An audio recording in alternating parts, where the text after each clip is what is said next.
রাজধানী সহ সারা দেশে গ্যাস সংকট কাটেনি। সিএনজি ফিলিং স্টেশনগুলোতে দেখা যাচ্ছে গাড়ির লম্বা লাইন। এই মুহূর্তে বিমানবন্দর এলাকায় আছেন সহকর্মী সামদানি প্রত্যয় এবং ফেনীতে আছেন আতিয়ার সজল।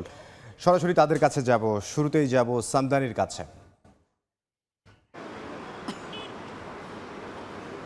রাজধানীর বিভিন্ন সিএনজি ফিলিং স্টেশন আমরা সকাল থেকেই ঘুরে দেখেছি।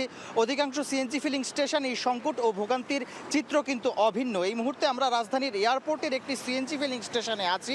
এখানেও আমরা দেখতে পাচ্ছি যানবাহনের দীর্ঘ সারি এবং একই সঙ্গে এখানে ভোগান্তির চিত্র আরও বেশি, কারণ ঢাকার অনেক সিএনজি ফিলিং স্টেশনগুলোতেই কিন্তু যে সিএনজি চালিত অটোরিকশাগুলো রয়েছে সেগুলোকে কিন্তু প্রবেশ করতে দেওয়া হয় না। তবে এখানের যে ফিলিং স্টেশনটি রয়েছে সেখানে সিএনজি চালিত অটোরিকশাগুলোকে প্রবেশ করতে দেওয়া হয়।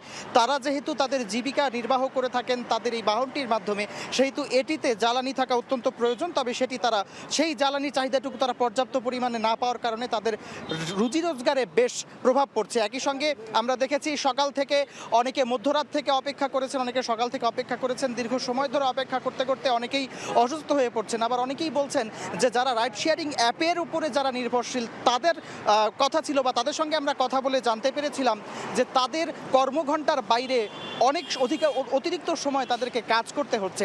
একই সঙ্গে যারা বিভিন্ন সরকারি সংস্থাগুলোতে চাকরি করেন, সেই সরকারি সংস্থায় যারা কাজ করেন তারা বলছিলেন যে তারা চাকরির পাশাপাশি যখন এখানে এসে লাইনে দাঁড়িয়ে থাকেন সেটি তাদের জন্য যেমন মানসিক এবং শারীরিকভাবে তাদের সমস্যা তৈরি করছে, ঠিক তেমনি এই পাম্প সংশ্লিষ্ট ব্যবসায়ীরা বলছিলেন যে তাদেরও ব্যবসার ক্ষতি হচ্ছে গ্যাসের পর্যাপ্ত সরবরাহ না থাকার কারণে।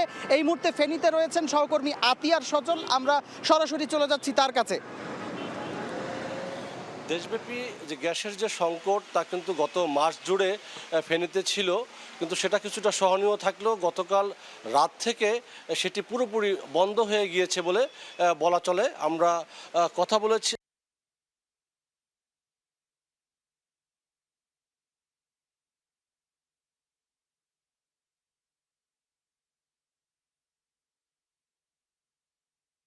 বিষয়টি সম্পর্কে সঠিক ব্যাখ্যা আমরাও জানতে পারিনি, জানানো দেওয়া যাচ্ছে না। মোট কথা হচ্ছে ফেনীর 12টি সিএনজি ফিলিং স্টেশনের কোথাও কোনো গ্যাসের সরবরাহ নেই এবং ফেনীতে প্রায় 450টির অধিক যে বাণিজ্যিক গ্যাস সংযোগ রয়েছে গ্রাহক, সেখানেও আবার সে সকল মিল কলকারখানায় কোনো ধরনের গ্যাসের সরবরাহ নেই এবং বন্ধ রয়েছে। সেই সাথে সাথে প্রায় 30,000-এর অধিক যে আবাসিক গ্রাহক রয়েছে সংযোগ রয়েছে, সেখানেও কিন্তু হাজার হাজার গ্রাহক এই যে গ্যাসের জন্য সরবরাহ না থাকায় চরম একটি দুর্বিষহ অবস্থা বিরাজ করছে।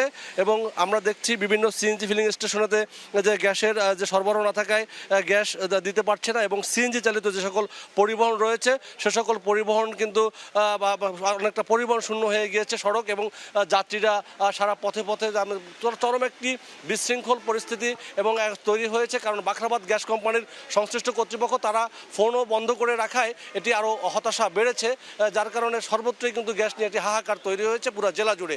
এই ছিল আমার কাছে ফেনীর গ্যাস সরবরাহ বন্ধ থাকার সবশেষ তথ্য।